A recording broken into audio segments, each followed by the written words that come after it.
Buenos días, jóvenes. ¿Me escuchan? Buenos días, doctor. Sí. Muy bien. ¿Este grupo empieza desde De la Cruz?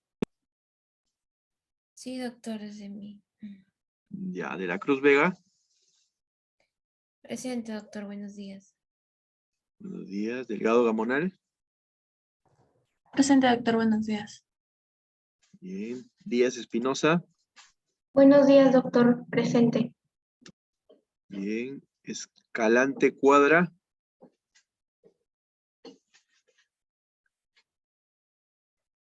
Ahí está ingresando. Helera Vázquez. Presente, doctor, buenos días. Bien. Escalante Cuadra. Escobar Milian. Escobar.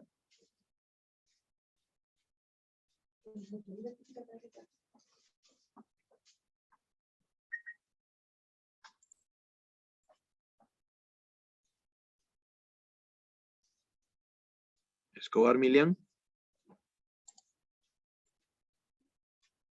Estela Moreto.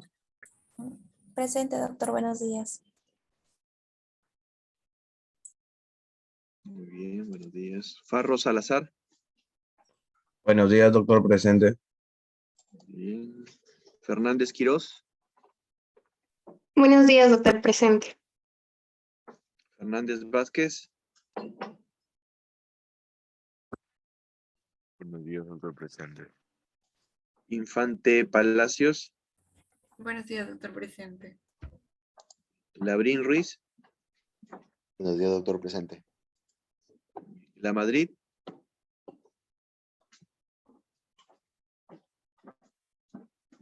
La Madrid Manchay.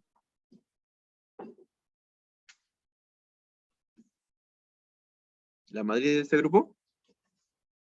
Sí, doctor. Está levantando su mano. Lo Creo que pasa es tiene no problemas con puede- el audio, doctor. Ah, ok, puede ok, conectar. ya. Y La Torre no, La Torre es otro grupo, ¿no? Sí, doctor. Son otro grupo. Doctor, buenos días. Disculpe, Escalante Cuadra, no pude contestarle anteriormente. Sí, no te preocupes, sí me di cuenta que justo estabas ingresando. Escobar Milian. No hay Escobar Milian. Ya. Muy bien.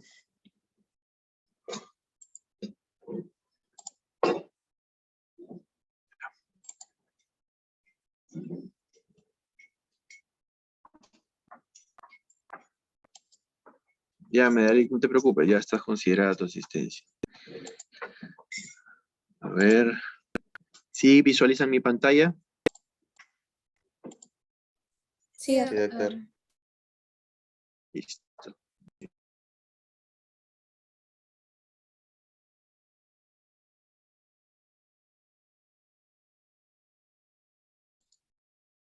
Bien, hoy día el tema a tratar es vasculitis.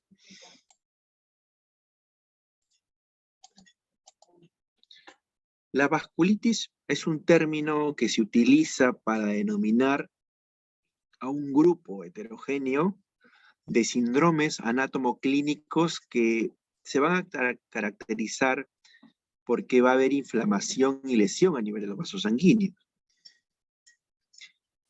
Su etiología es todavía desconocida, pero hemos visto que hay factores autoinmunes, infecciosos, que pueden desencadenarlas o gatillarlas. Dentro de los mecanismos inmunopatogénicos se ha visto que la formación de inmunocomplejos patógenos intervienen en el desarrollo de vasculitis. La presencia de anticuerpos antineutrófilos citoplasmáticos, el denominado ANCA, presente también en algunos tipos de vasculitis. Y las respuestas patógenas por parte de los linfocitos T y la formación de granulomas que ellos generan. Es importante tener en cuenta que los ANCA es un marcador que es útil al momento de plantear una vasculitis, sobre todo una vasculitis de pequeño vaso, como vamos a ver más adelante. Y aquí hay dos patrones. Tenemos al ANCA C y al ANCA P. En el ANCA-C por inmunofluorescencia, que se va a caracterizar porque se ve un patrón difuso granular en el citoplasma, mientras que en el PANCA por inmunofluorescencia se va a ver un patrón perinuclear alrededor del núcleo. También se ha visto mecanismos no inmunopatógenos, y acá tenemos la infiltración de la pared de los vasos sanguíneos o del tejido circundante por algún tipo de microorganismo. Hepatitis B, por ejemplo, hepatitis C, VIH, que pueden dar lugar a cuadros de vasculitis por afectación de la pared vascular. Y también invasión directa de la pared vascular por células neoplásicas. La clasificación más práctica para la vasculitis es justamente la que utiliza el tamaño de los vasos. Por eso vamos a ver vasculitis de grandes vasos, de mediano vaso y de pequeño vaso. Es decir, la clasificación dada por el consenso de Chapel-Hill en el 2012 aún sigue vigente. Y aquí es importante, de forma general, nos da una visión en la cual la vasculitis de grandes vasos tenemos dos grandes posibilidades, que son la arteritis de Takayasu y la arteritis de células gigantes. En cuanto a la vasculitis de mediano vaso, tenemos a la poliarteritis nodosa y a la enfermedad de Kawasaki. Y cuando nos referimos a vasculitis de pequeño vaso, tenemos dos grupos. Los que tienen un ANCA positivo y los que no tienen el ANCA positivo. Los que tienen el ANCA positivo vamos a encontrar a tres tipos. La poliangiitis granulomatosa, o también denominada granulomatosis de Wegener. La poliangiitis granulomatosa eosinofílica, o también denominada Schur-Strauss. Y la poliangiitis microscópica. En cambio, en aquellas vasculitis de pequeño vaso que no se asocian a ANCA, tenemos aquellas que se asocian a complejos inmunes, como la enfermedad antimembrana basal glomerular, o la vasculitis por inmunoglobulina A, por ejemplo. O también consideramos a la vasculitis de órgano único o asociada a enfermedad sistémica, como aquellas asociadas a artritis reumatoide o a lupus eritematoso.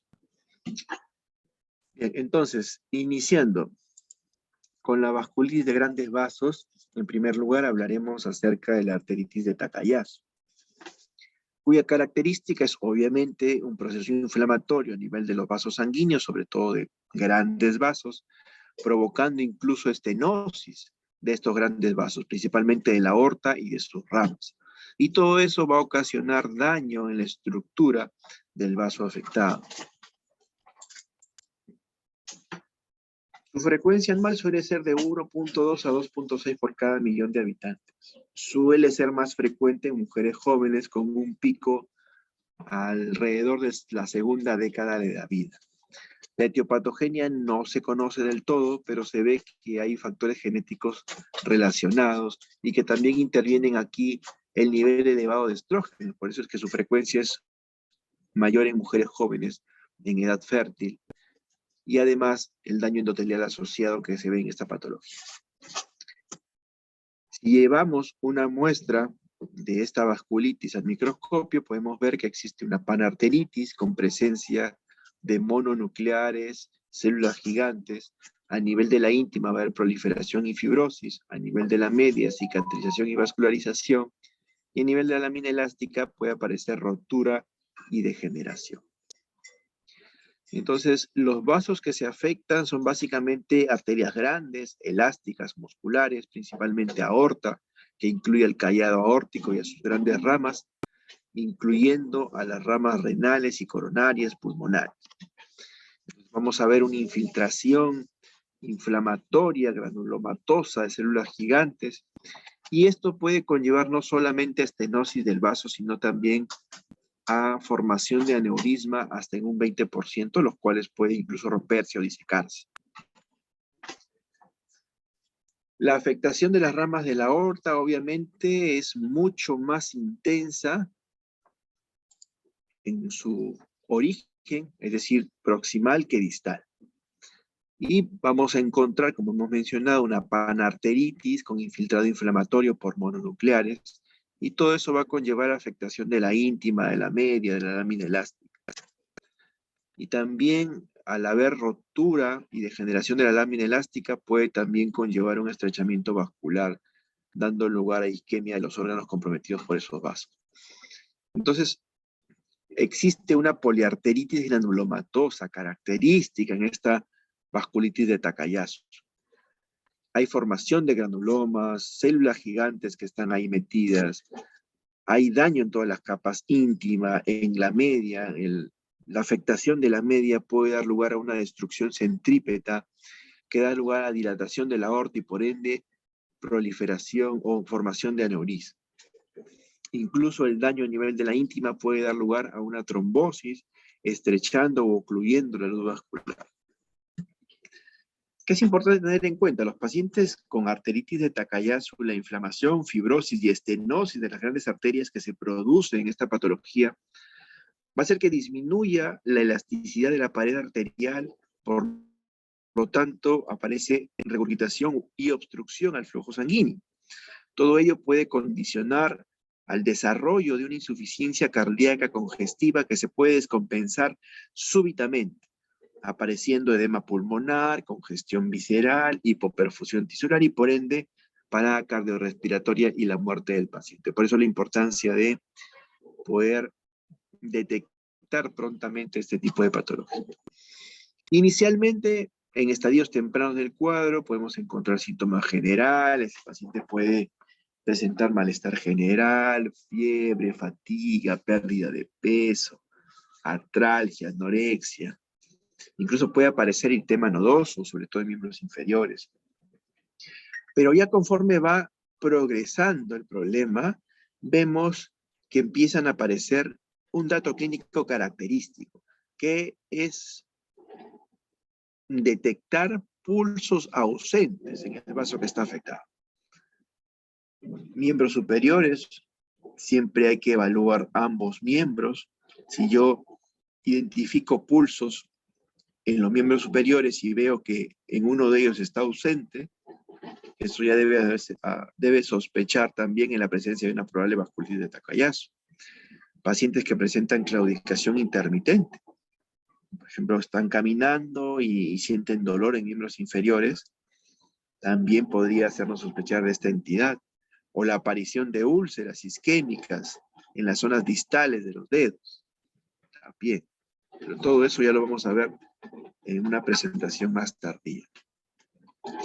De las arterias, la que se compromete con mayor frecuencia es la arteria subclavia, está en un 93%.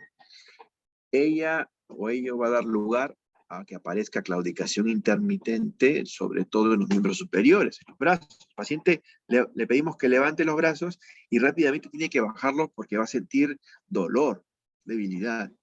Incluso puede asociarse también con la aparición de fenómeno de Raynaud. Otros vasos también con frecuencia se afectan la carótida común, que puede dar lugar a trastornos visuales o síncope, aorta abdominal, dando lugar a dolor abdominal, las arterias renales, dando lugar a hipertensión, sobre todo a edades más tempranas, el callado de la aorta, dando lugar a insuficiencia aórtica, insuficiencia cardíaca, etc. Entonces, ¿cómo vamos a hacer el diagnóstico? El hecho de tener evidencia clínica de una patología vasooclusiva, como es el hecho de notar pulsos asimétricos, ausente en un lado, presente en el otro, en un paciente joven, debe hacernos sospechar definitivamente de esta entidad. Y eso lo vamos a complementar definitivamente con las imágenes, siendo la angiografía el gol estándar o la prueba de elección para poder visualizar si es que encontramos en el trayecto de los grandes vasos de la aorta y sus ramas estrechamientos que obviamente se relacionen a la presencia de una vasculitis de Takayasu. Hay criterios para definir una arteritis de Takayasu. En 1990 se plantearon los criterios de arteritis de Takayasu dado por el Colegio Americano de Reumatología, en la cual habían 6 parámetros a evaluar.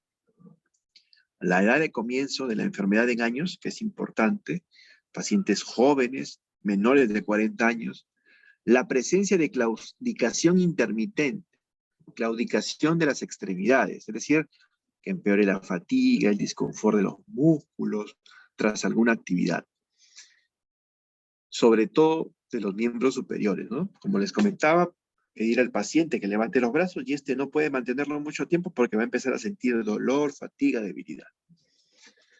El pulso de la arteria braquial disminuido, que puede ser en una o en ambas arterias. Perdón, un minuto.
Ya, ok, nos vemos. Bien, continuando.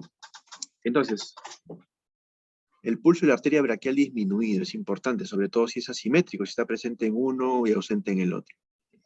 La diferencia de presión arterial también. Entonces, así como valoramos el pulso en los miembros superiores, también hay que valorar la presión arterial. Normalmente puede diferir la presión arterial sistólica de un brazo a otro, pero esta diferencia no debe exceder los 10 miligramos. Cuando excede los 10 miligramos de presión arterial sistólica entre los brazos, es también un criterio de arteritis de Takayasu. Soplo sobre las arterias subclavias o aortas, que se pueden auscultar con el estetoscopio. Y un arteriograma alterado, ¿no? El hecho ya de tras la sospecha de una arteritis de Takayasu, pedir una arteriografía, que es el gol estándar, y ver zonas de estrechamiento, de oclusión o incluso zonas aneurismáticas, también forma parte de los criterios de arteritis de Takayasu. Aquí en el hospital regional hace poco hemos tenido un paciente PBBS en la cual llamaba la atención que tenía, en un brazo tenía 60-40 de presión y en el otro tenía 110-70. Entonces, los pulsos también eran asimétricos, se ocultó la subclavia, había soplo. Es un paciente que se realiza una arteriografía, pues y definitivamente se confirma que tenía una arteritis de Takayasu. Era un paciente varón, pero PBS.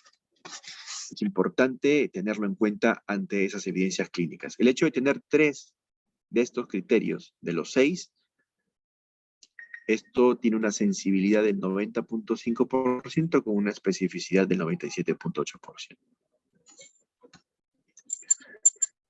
También se manejan otros criterios, como son los criterios de Ishikawa, pero que son un poco más, porque hablamos de criterios mayores, criterios menores, pero que también hay que tenerlos en cuenta, ¿no? Y en los criterios mayores son básicamente hallazgos imagenológicos, arteriográficos. Por ejemplo, el hecho de encontrar lesión en la porción media de la arteria subclavia izquierda, lesión en la porción media de la arteria subclavia derecha, y signos y síntomas característicos de al menos un mes de duración, como son claudicación intermitente, abolición de pulsos, diferencia de presión arterial, etc. Y criterios menores también, como la elevación de reactantes de fase aguda, un pulso carotidio débil, hipertensión, etc. También existe una clasificación angiográfica, que utilizan mucho los vasculares. Entonces aquí tenemos una tipo 1 en la cual la afectación es básicamente a nivel de las ramas del callado aórtico. Tenemos una tipo 2A y tipo 2B. La tipo 2A en la cual se afecta la aorta ascendente, el callado aórtico y sus ramas. La tipo 2B en la cual hay afectación de la aorta ascendente, el callado aórtico y sus ramas, y también la aorta torácica.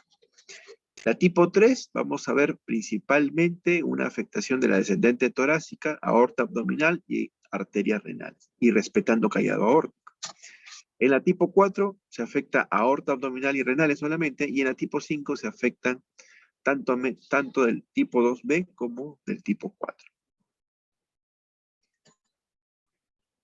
¿Qué exámenes imagenológicos son útiles? La ecografía Doppler es útil para evaluar vasos periféricos, sobre todo en la etapa inicial. La angiografía digital también, incluso la angiografía sigue siendo el gol estándar, la prueba de oro, para valorar lesiones de estrechamiento o aneurismáticas en los pacientes con Takayasu. Como vemos acá en esta imagen arteriográfica, vemos una estenosis segmentaria a nivel de la flecha corta y aneurismas donde están las flechas largas, característico de una enfermedad de Takayasu. La angioresonancia también puede servir, la tomografía por emisión de positrones, también de tenerlo a la mano, también podría ser útil. Hay que tener en cuenta otras patologías que también pueden formar parte del diferencial, como la arteritis temporal, la enfermedad de Kawasaki. Bueno, obviamente, cada una de ellas tiene también sus características propias. En cuanto al manejo, el manejo de la arteritis de Takayasu se basa en la piedra angular que corresponde al uso de corticoides. Sigue siendo la base del tratamiento. También se puede plantear el uso de citotóxicos como es la ciclofosfamida, o también el metotrexate, que es un fármaco modificador de la enfermedad que se usa para artritis reumatoide, pero que también se ha visto que incluso puede llegar a remitir esta vasculitis hasta un 50% de los casos si se usa en el momento adecuado. O también podemos llegar a la angioplastía para solucionar lesiones estructurales. Entonces, los corticoides siguen siendo el pilar del tratamiento. Se ha visto que los corticoides llegan a regresionar a la elevación de los reactantes de fase aguda, los llevan hacia valores normales. Entonces, se ha visto incluso que la estenosis arterial puede revertir y los síntomas isquémicos pueden mejorar. Teniendo en cuenta que esto siempre y cuando el tratamiento se inicie en etapas tempranas, porque ya cuando se llega a una fibrosis o trombosis establecida, la respuesta definitivamente es menos eficaz. ¿Qué dosis? Generalmente dosis inmunosupresoras, a partir de 1 miligramo kilo día, en promedio 45-60 miligramos día como dosis inicial. Es importante las imágenes para el monitoreo del tratamiento y los corticoides obviamente deben ser disminuidos gradualmente en base a su respuesta, ¿no? Para llegar a la dosis mínima eficaz. Pero también se ha visto que muchos pacientes, casi la mitad de ellos, van a tener una enfermedad crónicamente activa, en la cual los esteroides no llegarán a frenar la progresión. En estos pacientes hay que considerar otras opciones como son el mofetil-nicofenolato, el metotrexate, la leflunomida y la ciclofosfamida, adicional a los corticoides. O incluso biológicos como el infliximab o el etanercept, que aún todavía necesitan más estudios para demostrar su efectividad. Pero también la angioplastía puede ser un tratamiento útil.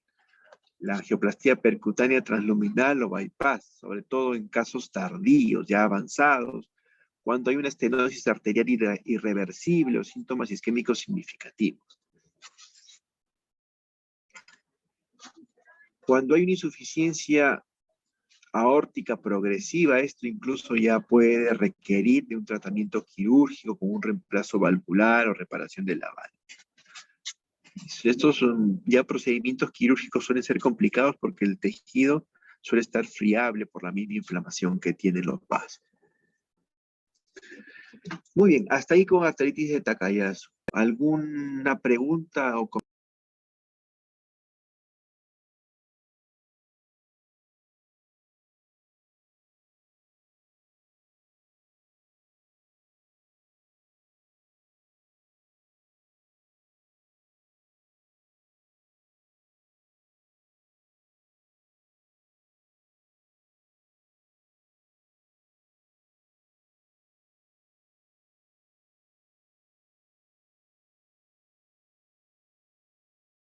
Sí, Alonso. Doctor, en la diapositiva anterior, ¿a qué se refiere con síntomas isquémicos significativos?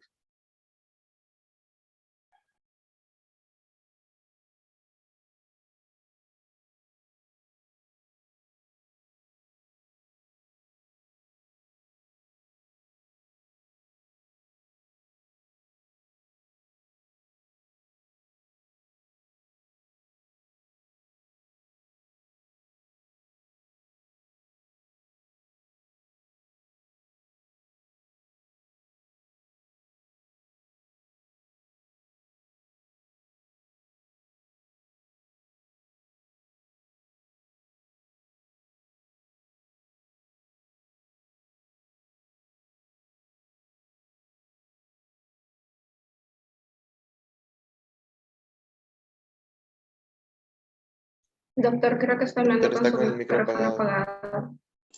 Hola, a ver, ¿ahí me escuchan? Sí, doctor, ahora sí. Ah, ya. Entonces, miren, a los síntomas isquémicos se refieren sobre todo a las imágenes que van a indicar ya una zona de isquemia, que clínicamente pueden manifestar de diferentes maneras. O sea, si hay una isquemia a nivel abdominal, el paciente puede presentar dolor abdominal, náuseas, vómitos. En este caso, por ejemplo, aquí, en esta arteriografía, la flecha corta indica estenosis a nivel de las arterias ilíacas y femorales. Entonces, el paciente, ¿qué puede presentar clínicamente? Claudicación a nivel de los miembros inferiores, dolor, debilidad. Entonces, esa clínica asociada a esta imagen me hace sospechar que hay una isquemia debido a la estenosis. Entonces, esa sería una indicación. Si ustedes ven todo ese color negro, que es el contraste que está dibujando ahí el flujo sanguíneo, en las flechas cortas vemos que ese color negro se va haciendo más claro, lo cual indica que está alterado definitivamente el flujo sanguíneo. Entonces ahí hay una evidencia de una estenosis que habría que averiguar qué clínica está presentando el paciente para poder plantear que definitivamente hay una isquemia y que eso puede ser candidato definitivamente de una angioplastía. ¿Se entendió? Sí, doctor, gracias.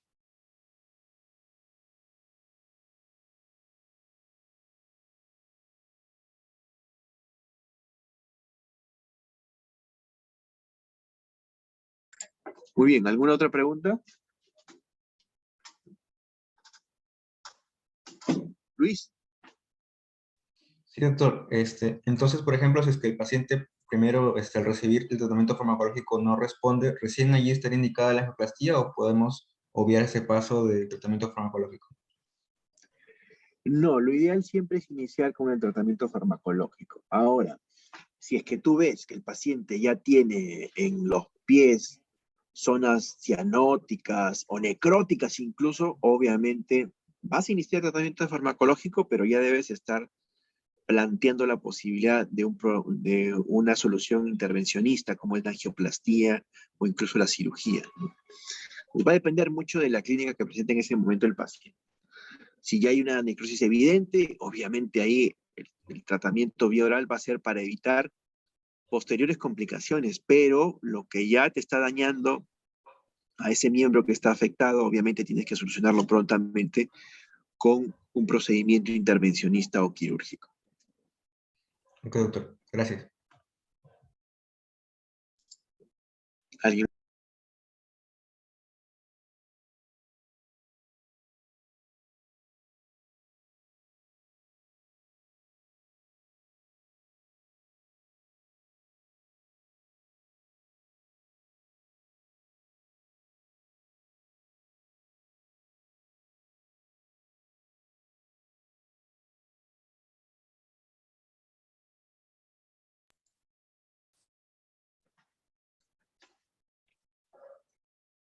Bien, el otro punto es la arteritis de células gigantes o arteritis de la temporal. Es una vasculitis también que afecta a grandes vasos, porque vamos a ver que se afectan las ramas del arco aórtico, carótida externa y sobre todo la arteria temporal. Vamos a ver aquí que hay un proceso inflamatorio, granulomatoso también, que va a afectar múltiples localizaciones, principalmente las ramas de la carótida, afectando característicamente a la arteria temporal. Al igual que Takayasu, su etiología es desconocida, pero hay cierta predisposición genética que puede hacer que se desarrolle esta patología. A diferencia de Takayasu, la arteritis de grandes vasos, de la arteria temporal o arteritis de células gigantes, afecta a individuos por encima de los 50 años. Tiene incluso su máxima incidencia alrededor de 2 a 1. Y algo importante que hay que tener en cuenta es que 50% de estos pacientes que están desarrollando arteritis de la temporal presentan o presentaron una polimialgia reumática. Entonces, la polimialgia reumática es una entidad que debe ser diagnosticada y debe ser monitoreada también, porque estos pacientes que desarrollan polimialgia reumática en el transcurso del tiempo, de los años, pueden llegar a desarrollar una vasculitis de grandes vasos como es la arteritis del temporal. La polimialgia reumática se caracteriza clínicamente porque el paciente puede presentar dolor, rigidez a nivel de la cintura escapular y pelviana. Es decir, va a tener dolor, dificultad para levantar los brazos, para peinarse, para levantarse de una silla, para subir escaleras.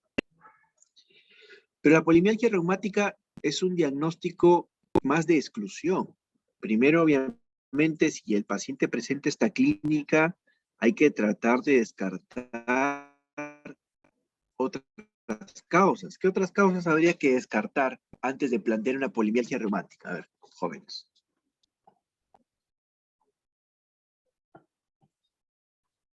¿Cuáles serían los diferenciales que hay que manejar frente a una probable polimialgia reumática?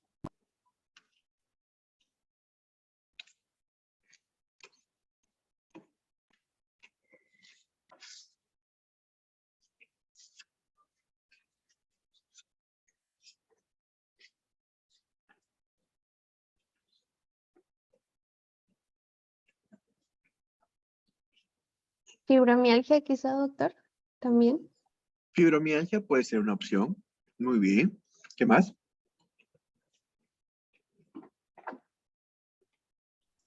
Doctor, puede ser una poliemia Ay, disculpe. ¿Una polimiositis? Una miopatía inflamatoria, muy bien, polimiositis. ¿Qué pido para la polimiositis?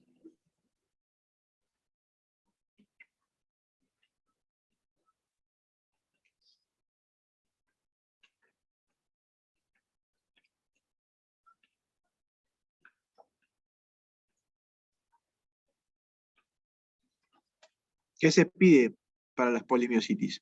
Para las miopatías inflamatorias. ¿Qué exámenes? Enzimas musculares. Enzimas musculares. ¿Cuáles son? La alanina transaminasa y la lactato deshidrogenasa. Y la creatinquinasa.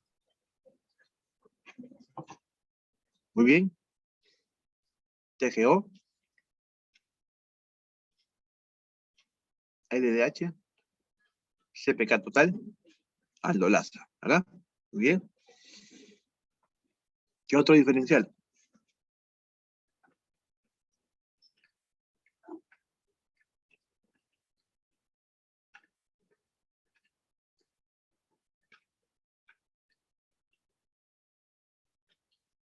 La artritis reumatoide también, doctor.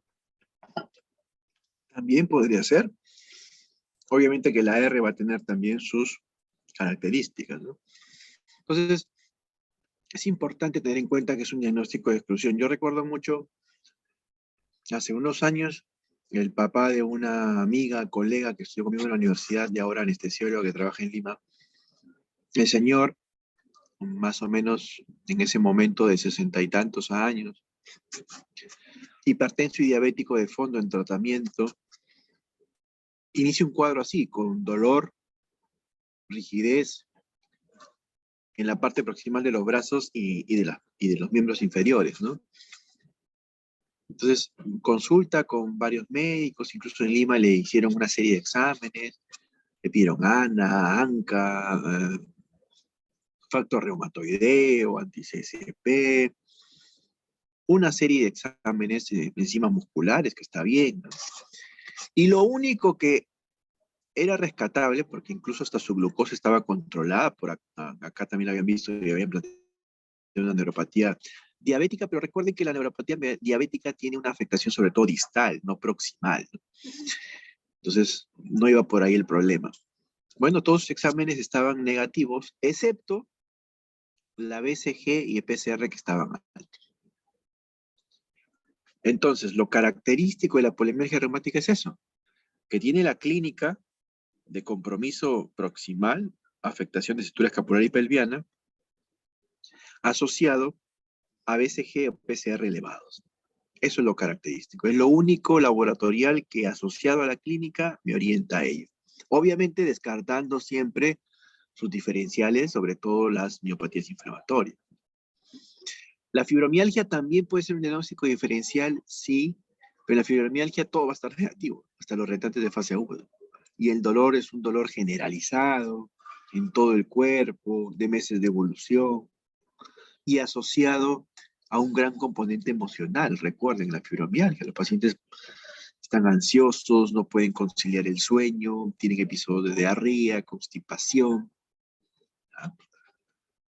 Entonces, polimialgia reumática, tenerlo muy presente. Y el manejo de la polimialgia reumática son también corticoides, pero a dosis pequeñas, antiinflamatorias, 10, 15, 20 miligramos de prednisona al día. Pero hay que tener en cuenta que hay que hacer seguimiento a este paciente porque puede evolucionar ya una vasculitis, como una vasculitis de células gigantes, en la cual ya el manejo va a cambiar, como vamos a ver. Entonces, la etiología es desconocida, pero hay desencadenantes genéticos, infecciosos o autoinmunes que pueden propiciar a que se desarrolle ese tipo de vasculitis. Vamos a encontrar también que hay una panarteritis con infiltrados, formación de granulomas. Se va a afectar la lámina elástica interna, se rompe, hay un infiltrado inflamatorio crónico por células T, macrófagos, CD4, e incluso la formación de células gigantes multinucleadas. Entonces, ¿qué es lo que vamos a encontrar? Manifestaciones sistémicas. La gran mayoría, el 90%, cefalea de reciente aparición. Entonces, un dolor de cabeza diferente al que normalmente tiene un paciente, sobre todo que aparece en edad adulta. Es importante tener en cuenta esta entidad. Puede aparecer incluso fiebre de bajo grado, claudicación mandibular, dolor muscular, neuropatías. Incluso se puede asociar con manifestaciones oftalmológicas como visión borrosa, disminución de la agudeza visual. Entonces, la cefalea es un dato característico, clínico. Cefalea en adultos mayores, hay que tener en cuenta este tipo de vasculitis. Más aún si las arterias temporales se pueden visualizar tortuosas, engrosadas, dolorosas a la palpación, aún más. Claudicación mandibular también puede ir a favor de ello. Entonces, ¿cuáles son los criterios que se manejan para definir a esta entidad? Una edad de comienzo, más de 50 años, una cefalea nueva, de reciente aparición, diferente a las que el paciente haya podido tener. Anormalidad de la arteria temporal, dolorosa la palpación, que esté disminuido su pulso. Una eritrosedimentación acelerada, BCG elevado. Y obviamente el gol estándar que termina siendo la biopsia de la arteria temporal en la cual se muestra el infiltrado inflamatorio. Entonces la BCG nos va a servir, podemos encontrar una anemia normocítica normocrónica, típica de una enfermedad crónica, PCR elevado, y el gol estándar que sigue siendo la biopsia. En el diferencial, considerar otras vasculitis, y el tratamiento sigue siendo los corticoides. Prednisona ya no a dosis pequeñas como en la polimialgia reumática, sino ya a dosis altas, inmunosupresoras. Y si hay compromiso visual, se tiene que realizar los pulsos de corticoides. Metilprednisolona es uno de los que más usamos, en la cual vamos a darlo durante 3 días continuos, un pulso diario, y luego continuamos con la prednisona bioral. Se puede también, como alternativa, tener en cuenta el metotrexate, la aspirina también, para reducir complicaciones vasculares. Muy bien, hasta ahí. ¿Preguntas en cuanto a la vasculitis de célula gigante? Sí, Eliana. Sí, doctor. Mi pregunta era respecto al tratamiento, cómo era la disminución de dosis, ¿no? Debido a que pues también está relacionado a las dosis altas con Cushing. Entonces, ¿cómo manejo los corticoides y más o menos desde qué tiempo comienzo a bajarlos y más o menos en qué dosis?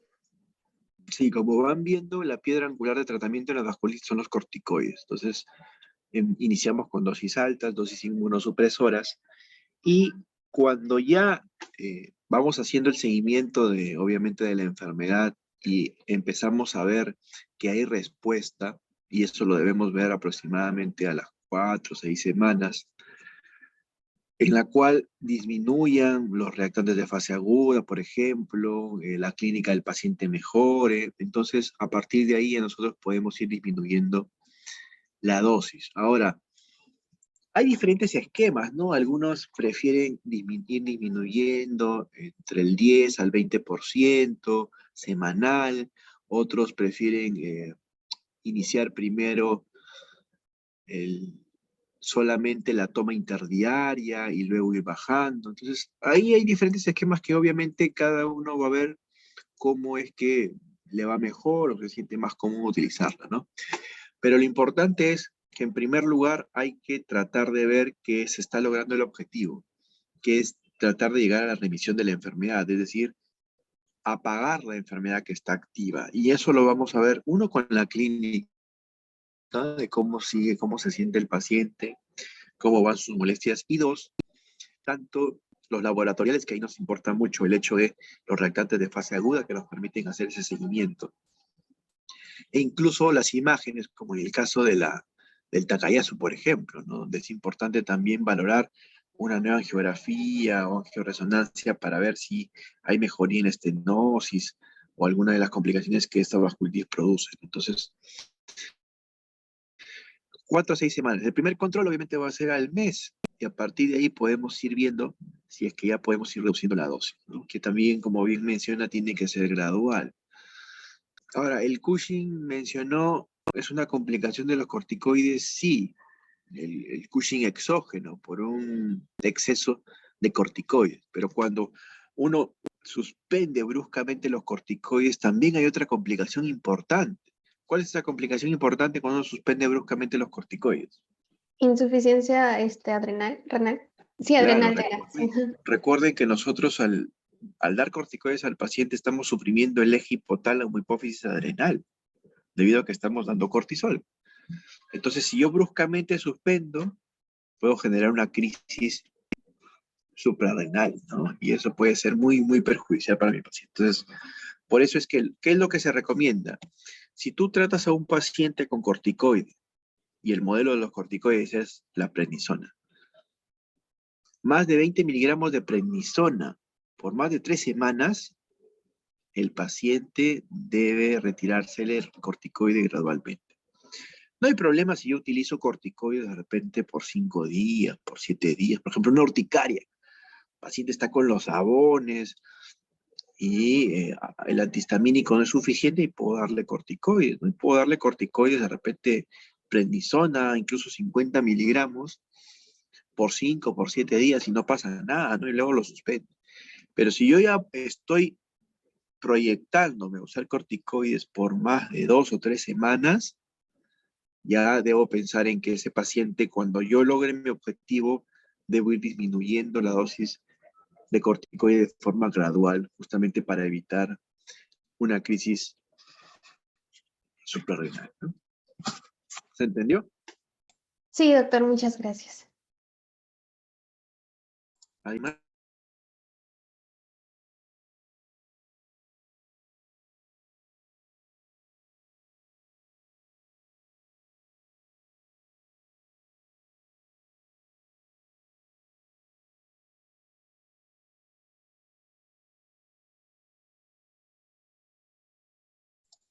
bien. El otro punto son las vasculitis de medianos vasos. Acá tenemos a la poliarteritis nodosa, que viene a ser el modelo de las vasculitis sistémicas necrotizantes. Hay también una inflamación crónica, como el resto de vasculitis, y se va a afectar sobre todo a vasos de mediano calibre. Su frecuencia en realidad suele ser poca, entre 4 a 10 casos por millón, pero es interesante el saber que se puede relacionar con algunas enfermedades como es la hepatitis B y que puede aparecer a cualquier edad. Entonces vamos a ver que se suelen afectar todas las capas de la arteria que está comprometida, incluso se puede afectar arteriolas y vénulas, y principalmente se suelen localizar en la bifurcación de los vasos. Puede dar lugar a una destrucción de la arquitectura del vaso con formación de aneurismas o trombosis o oclusión vascular. El riñón es uno de los órganos que más se afecta en esta vasculitis. Un 70% en las necropsias se ha visto que está afectado el riñón. Y se respeta el pulmón y el vaso generalmente. Un momento, por favor.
Ya, entonces se afecta el riñón en la gran mayoría, y se respeta el pulmón. Eso hay que tenerlo claro, es muy característico de este tipo de vasculitis.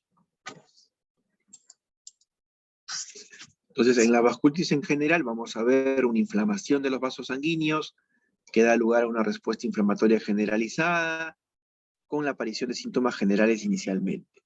Posteriormente, pueden aparecer estenosis, oclusión, rotura, y todo eso puede dar cuadros de hipoperfusión, infarto, hemorragia, condicionando ya síntomas locales dependiendo de los órganos afectados con ese compromiso vascular. Entonces, inicialmente podemos ver síntomas generales, malestar general, puede aparecer fiebre, pérdida de peso, mialgias, artralgias. Puede haber compromiso neurológico con presencia de mononeuritis múltiple hasta un 74%. Puede aparecer compromiso cutáneo con la aparición de livedos reticulares, característico. Pueden aparecer nódulos inflamatorios subcutáneos, masas redondeadas entre 0.5 a 2 centímetros de un color rojo intenso, violáceo o azulado. Muy característico, entonces, también tener en cuenta esto. La livedo reticularis, que vamos a ver que hay una alteración de color de la piel, en la cual aparece una pigmentación violácea, lineal o moteada, que sigue un patrón reticular. Pueden aparecer úlceras, justamente por la estenosis del compromiso vascular. Puede haber compromiso gastrointestinal, en la cual aparece dolor abdominal, náuseas, vómitos. Afectación testicular en el caso de los varones, esto es importante, la hipersensibilidad testicular, aquellos pacientes que pueden venir con síntomas generales, fiebre, pérdida de peso, dolor testicular, hay que sospechar estas patologías. Y la afectación renal también que puede presentarse, en la cual el paciente puede presentar hematuria, proteinuria, hipertensión. A nivel cardiovascular también puede haber afectación del miocardio, del pericardio. Y el pulmón va a estar indemne en la pandarderitis nodosa. Se va a meter con todos los órganos menos con el pulmón. Dentro de los análisis o exámenes complementarios, pues es útil pedir un hemograma, un perfil de coagulación, dependiendo también de los datos que nos dé el paciente, considerar pruebas serológicas para hepatitis B, VIH, citomegalovirus, o diagnósticos diferenciales como el ANA, factor reumatoideo, el ANCA también, etc. Si hay lesiones en piel, sería útil valorar la biopsia, tipo Pansen en una lesión superficial o una biopsia cutánea incisional en lesiones más profundas. También, si hay afectación del sistema nervioso central, podemos plantear el uso de una angioresonancia o una arteriografía. Incluso la electromiografía puede también valorar el patrón miopático o una biopsia muscular. Una biopsia muscular también guiada por electromiografía puede ser considerada. Si el problema es gastrointestinal, la arteriografía también es útil porque ahí nos va a poder evidenciar el compromiso vascular que se tiene, igual a nivel renal. A nivel genital también puede plantearse la biopsia y la valoración cardíaca se puede hacer con una ecocardiografía también. ¿Cuáles son los criterios para plantear una PAN? Pérdida de peso más de 4 kilogramos desde que inició la enfermedad y que no se relacione a dieta u otros factores. Es decir, espontáneamente el paciente viene bajando de peso, de manera espontánea. La aparición de livedos reticulares, dolor o sensibilidad testicular es algo importante, obviamente no relacionado a infección, trauma u otras causas. La aparición de mialgia, debilidad o dolor en piernas, la mono o polineuropatía, hipertensión arterial, elevación de urea creatinina, un antígeno de superficie para hepatitis B positivo, anormales arteriográficas y una biopsia con cambios histológicos que muestren granulocitos. Entonces, 3 de estos 10 criterios sirven para hacer el diagnóstico de una poliarteritis. El diagnóstico es un proceso complejo, ¿no? En el cual hay que tener en cuenta criterios clínicos, pero también analíticos, radiológicos, histológicos. Finalmente, la histología, la angiografía nos van a permitir llegar un diagnóstico definitivo. Y para tratar a estos pacientes es importante valorar en primer lugar si tienen criterios de gravedad, y para eso se puede usar el 5-Factor Score, en la cual se tiene en cuenta la afectación gastrointestinal grave como evidencia de perforación, sangrado, infarto, pancreatitis, afectación renal con una creatinina elevada, proteinuria, afectación cardíaca y afectación del sistema nervioso central. Para inducir a la remisión, para apagar a la enfermedad, si el paciente no tiene criterios de gravedad, puede utilizar corticoides igual a dosis inmunosupresoras. Miren, mantener 4 semanas, un mes mínimo. Y a partir de ahí yo ya puedo ir considerando bajar la dosis. Pero si el paciente sí tiene criterios de gravedad, alguno de los ya mencionados, no solamente debo iniciar con corticoides, sino también debo asociarle un inmunosupresor potente, como es la ciclofosfamida. Ya para mantener la remisión, una vez que apagué la enfermedad, si después del mes logro mi objetivo, apagué la enfermedad, debo darle tratamiento de mantenimiento. Si no hay criterios de gravedad, entonces empiezo a reducir la prednisona poco a poco en un año. Y luego, cuando llego a la dosis mínima eficaz, a partir de 10 miligramos, la duración del mantenimiento y la posterior reducción es variable según cómo se encuentre el paciente. Pero si es un paciente que sí tenía criterios de gravedad, también se debe disminuir la prednisona, pero se debe asociar a un ahorrador de corticoides, como puede ser acetoprina o metotrexato. Si tenemos una paratenitis nodosa asociada a virus de hepatitis B, hay que dar igual el tratamiento, pero hay que también adicionar tratamiento antiviral, la mibudina o interferón pegilado, que se usan para el manejo de la hepatitis B. Pueden haber casos refractarios, sí, rebrotes, sí, consideran los corticoides siempre, un ahorrador de corticoides como acetoprina o pulso de corticoide, inmunosupresor, va a depender mucho del escenario en el que nos encontremos. Tener presente que cuando utilizamos corticoides por larga data, por largo tiempo, estamos sometiendo al paciente también a diferentes complicaciones, y una de ellas es la pérdida ósea inducida por corticoides. Por eso es importante plantear en ellos la asociación de calcio, vitamina D, bifosfonato para evitar esa pérdida ósea. Y la profilaxis para neumocitis girovesi, importante en aquellos pacientes que reciban sobre todo ciclofosfamida, que es un gran inmunosupresor. El pronóstico, sin el tratamiento, obviamente el pronóstico es muy pobre, ¿no? Pero ya el hecho de iniciar corticoides, inmunosupresores, ha hecho que la expectativa de vida mejore. Pero ¿qué factores sí me van a indicar un mal pronóstico? Una edad muy avanzada, una afectación visceral, y las causas de muerte es principalmente la afectación renal, el sistema nervioso central, digestivo y cardíaco. Hay que hacer controles mensuales durante la inducción de la remisión, hasta evidenciar que el paciente realmente ha apagado la enfermedad, y luego se va espaciando, ¿no? Trimestral, semestral, etc. Entonces siempre en cada visita, el interrogatorio, la exploración física, la analítica básica, y dependiendo de lo que sospechemos, podemos de todas maneras también pedir otros exámenes. Muy bien, con respecto a PAN, ¿alguna pregunta?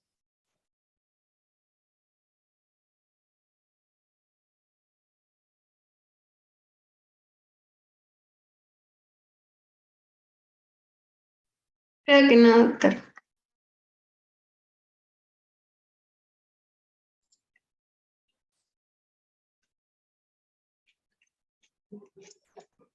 Bien. Entonces, el siguiente punto es la enfermedad de Kawasaki.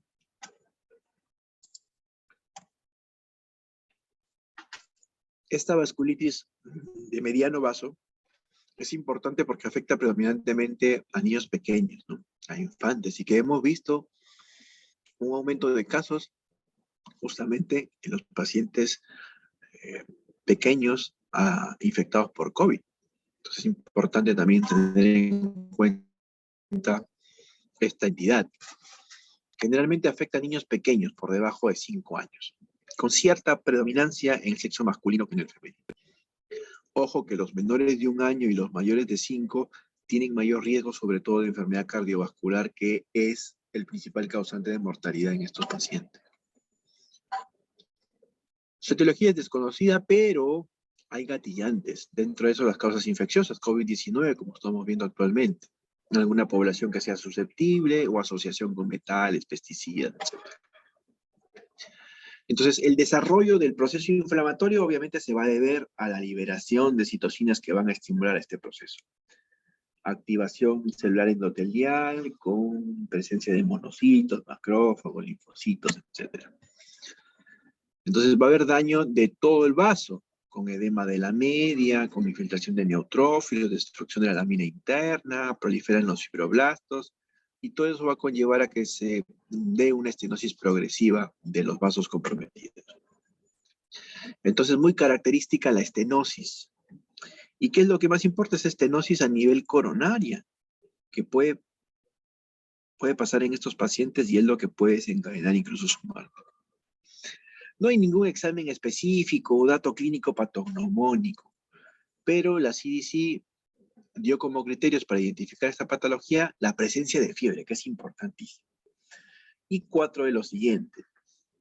Cambio en las extremidades, como el hecho de que el paciente tenga eritema de plantas y palmas, edema de manos y pies o descamación en manos, pies o periné, la aparición de un exantema polimorfo, la aparición de conjuntivitis bilateral no exudativa, la aparición de cambios en labios o mucosa oral, labios rojos, secos, fisurados, eritema en boca, la denominada lengua frambuesada, o la presencia de adenopatías cervicales, más de 1.5 centímetros, usualmente unilateral. Entonces, la fiebre es una constante en estos pacientes. Adenopatías, afectación de extremidades, rash, podemos encontrar en ellos. La fiebre es una fiebre alta, 38, 40 grados por más de 5 días, ya eso debe alertarnos. Y que no responde a antibióticos, si es que sospechaste obviamente de una infección bacteriana intercurrente. Y que suele ser de carácter intermitente y que está presente en la gran mayoría, 99% de los casos, va a iniciar así con fiebre. ¿La adenopatía cervical puede aparecer? Sí, hasta en un 95%, sobre todo simultánea a la fiebre. Y usualmente es unilateral, eso es importante tenerlo en cuenta. Y se suele confinar en el triángulo cervical anterior. No es dolorosa esa adenopatía y es fiebre.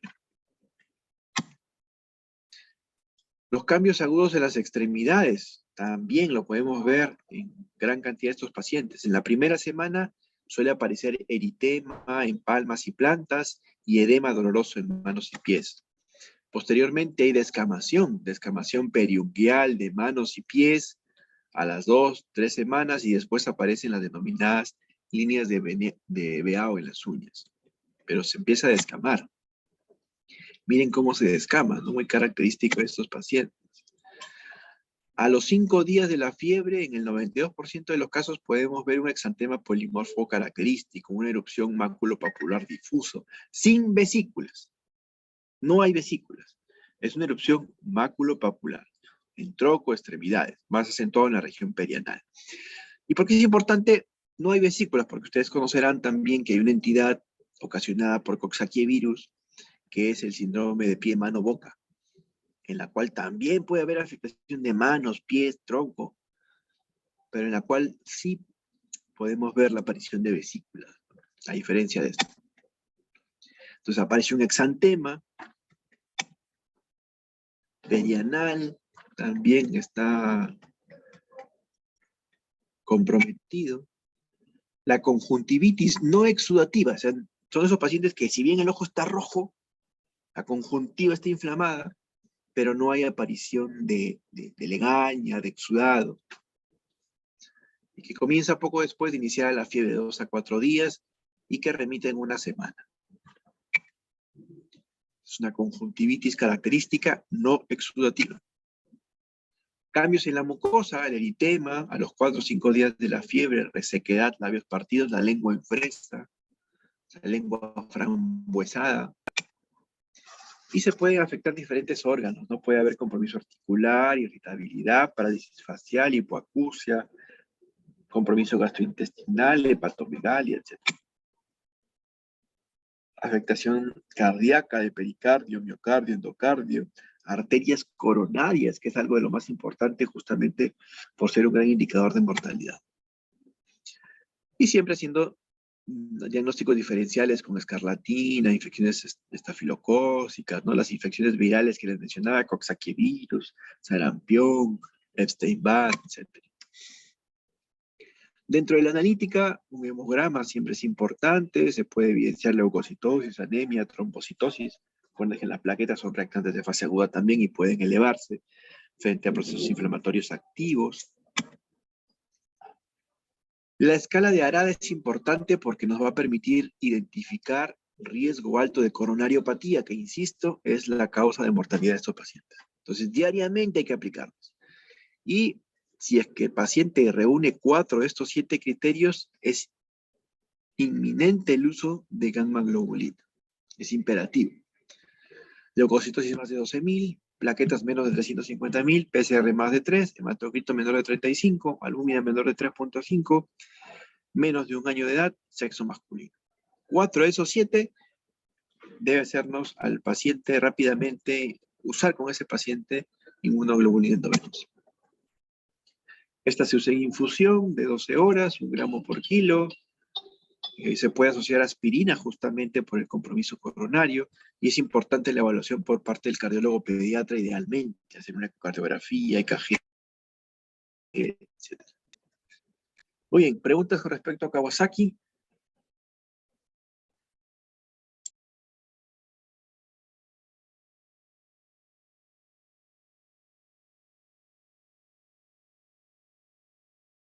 Creo que no, doctor.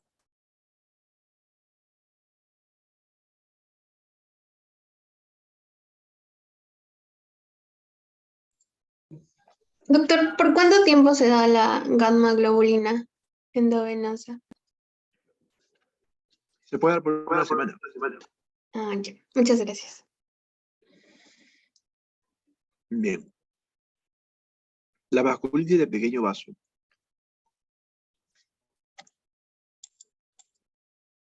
Aquí recuerden que tenemos el grupo de las asociadas a ANCA y las no asociadas a ANCA, ¿no? Dentro de las no asociadas a ANCA tenemos a la púrpura de Schönlein-Henoch, que es común en infantes también entre 10 a 10 años, sobre todo en varoncitos, y que es importante tener en cuenta que puede presentarse luego de infecciones de las vías respiratorias. Hay diferentes gatillantes, como hemos mencionado, algunas infecciones, pero también algunos medicamentos, antihistamínicos, antibióticos, las sulfas, alguna vacunación, algún tipo de toxina que puede desencadenarlo, sobre todo porque se forman complejos de inmunoglobulina A, que son los que se depositan en los pequeños vasos y que dan lugar al desarrollo de esta vasculitis.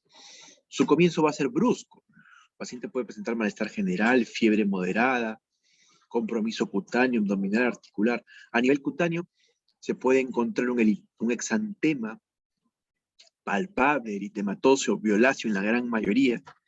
Niños menores de 2 años incluso pueden tener angioedema en la cara, cuero cabelludo, dorso de las manos y pies. En los pequeñitos, los lactantes, puede aparecer un edema agudo hemorrágico incluso. A nivel articular va a haber artralgias, artritis, dolor testicular, inflamación, manifestación gastrointestinal, dolor abdominal, vómitos, incluso sangrado en heces, manifestaciones neurológicas como cefaleas, manifestaciones pulmonares también. Y las manifestaciones renales que van a llamar mucho la atención, puede aparecer hematuria, glomerulonefritis rápidamente progresiva, síndrome nefrítico o nefrótico pueden aparecer también.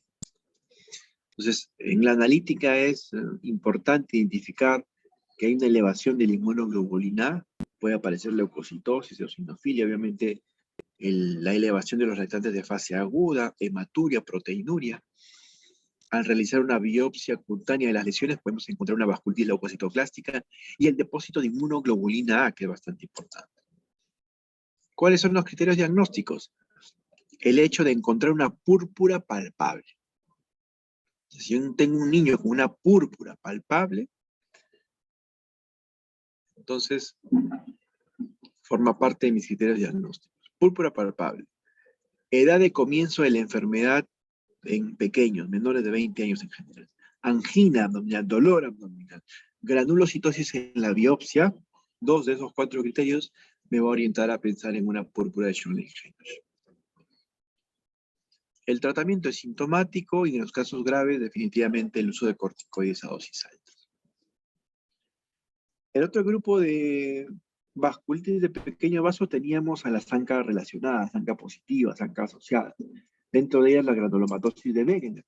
¿Y qué es lo rescatable? Aquí, histológicamente, hay una triada importante que es la inflamación granulomatosa, necrosis y vasculitis. La mortalidad antes del inicio de la corticoterapia llegaba hasta el 90%, ¿no? Obviamente ahora con el uso de corticoides eso se ha reducido mucho y un mejor pronóstico.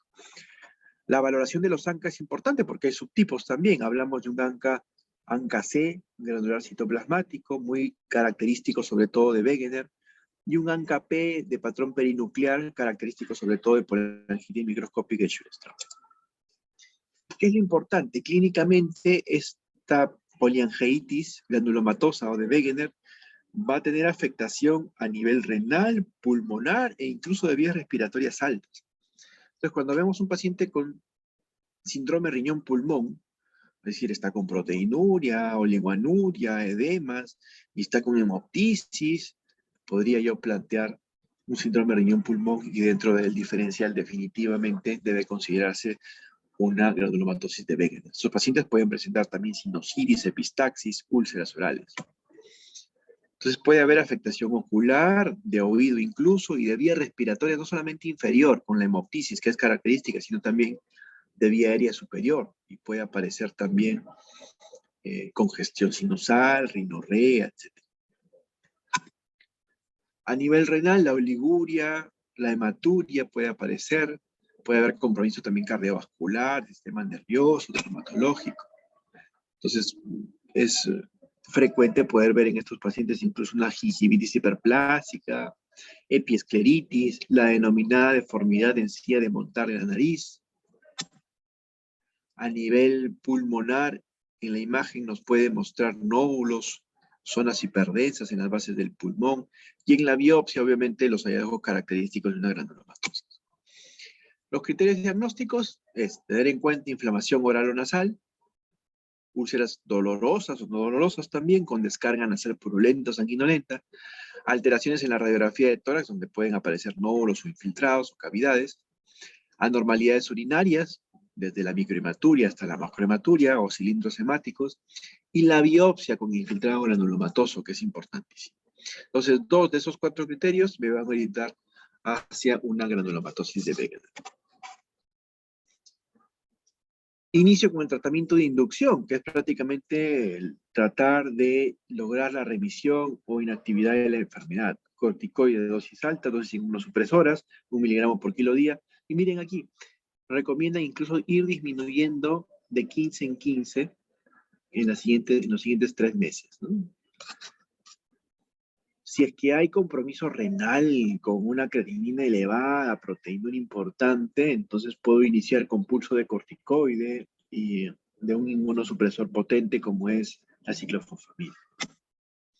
Para el mantenimiento ya puedo asociar un ahorrador de corticoides que es la cetioprina o la alflunamida o el Texate. Y es importante tener en cuenta algunos términos. Cuando hablamos de remisión, nos referimos a la ausencia de la actividad atribuible a la enfermedad activa. Es decir, apagar la enfermedad, que la enfermedad se apague. Respuesta es lograr una disminución de la actividad en al menos 50% del score, sin nuevas manifestaciones. Para ello utilizamos el score de actividad de la vasculitis de Birmingham. Entonces, el hecho de lograr una reducción del 50% de ese score significa que hay una respuesta. Y una remisión es cuando ya hay ausencia de actividad, cuando se apaga la enfermedad. Hablamos de recaída cuando pueden aparecer incluso nuevos síntomas atribuibles a la vasculitis. Recaída mayor, si aparecen síntomas potencialmente letales. Recaída menor, si aparecen síntomas no letales. Enfermedad refractaria será aquella en la cual no hay cambios en la actividad o incluso hay aumento de la misma en las primeras 4 semanas de tratamiento. O hay una falta de respuesta definida como una reducción menor al 50%. Es decir, puede haber cambios en el score, pero no más allá del 50%. O la cronicidad definida como la presencia de al menos un criterio mayor y 3 menores en el score, aplicado luego de 12 semanas de tratamiento. Y el estado de baja actividad indica persistencia de síntomas menores que responden a pequeñas subidas de dosis de corticoides sin necesidad de asociar una medicación adicional. Otra vasculitis de pequeño vaso, ANCA relacionada, es la poliangitis microscópica, la cual suele ser más común en mujeres que en varones. Y alrededor de los 40, 60 años se puede presentar. Entonces vamos a ver que acá pueden aparecer síntomas generales, constitucionales, fiebre, y algo importantísimo es la afectación renal en esta patología. Entonces puede aparecer fiebre, afectación de múltiples órganos, incluso una púrpura palpable se puede encontrar acá.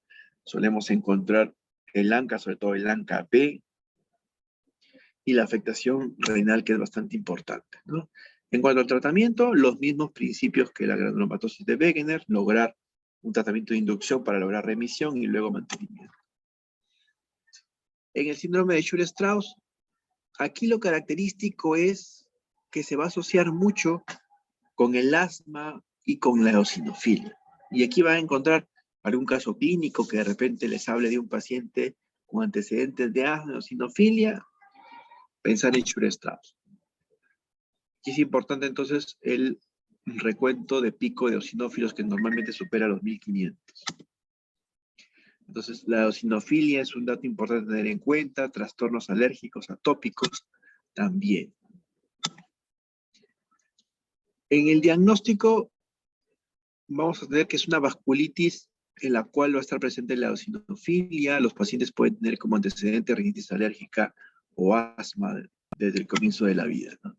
Los criterios es consignar si el paciente pues tiene diagnóstico de asma, eosinofilia, monopolineuropatía, infiltrados pulmonares, anormalidades en los paranasales o eosinofilia extravascular. 4 de esos 6 plantean un Shure-Strauss. En cuanto al pronóstico y el tratamiento, bueno, una enfermedad que suele ser benigna, pero la evolución va a depender de la gravedad de la enfermedad también, ¿no? Si es que hay una gran afectación renal con azoemia, proteinuria, entonces puede hacer que cambie el pronóstico de la enfermedad. Los corticoides siguen siendo la base del tratamiento. Entonces, siempre tener en cuenta sus características, ¿no? Cada una de estas vasculitis, si bien es cierto, las tres se asocian a ANCA positivo, tienen sus características que suelen orientar más a una que a otra, ¿no? Granulomatosis de Wegener, recordar que hay afectación renal, pero también hay afectación del tracto respiratorio, no solamente inferior, sino también superior, sinusitis, epistaxis, pueden aparecer en los pacientes, dolor de oído. Poliangitis microscópica, el riñón. Si yo tengo un paciente con afectación renal, hematuria, proteinuria, eritrocitos dismórficos en la orina, poliangitis microscópica tengo que plantear. Shure-Strauss, asma, eosinofilia, rinitis, atopía, plantear Shure-Strauss. Muy bien. ¿Preguntas o comentarios? Eso es lo que quería traerles el día de hoy. ¿Algo que quieran agregar, comentar?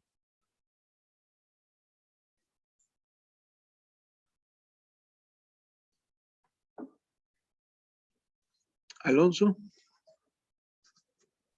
Doctor, respecto a la enfermedad de Kawasaki, la enfermedad de Kawasaki solamente en niños, ¿no? ¿En adultos muy raro o Sí, no sí, sucede? en adultos en realidad es muy, muy, muy raro, ¿no? Eso se ve sobre todo en niños. Gracias.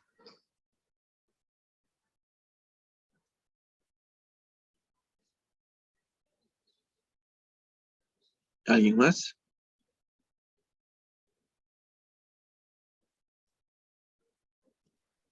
Doctor, creo que todo ha estado claro por parte de todos. Gracias, más Ya. bien. Muy bien, jóvenes.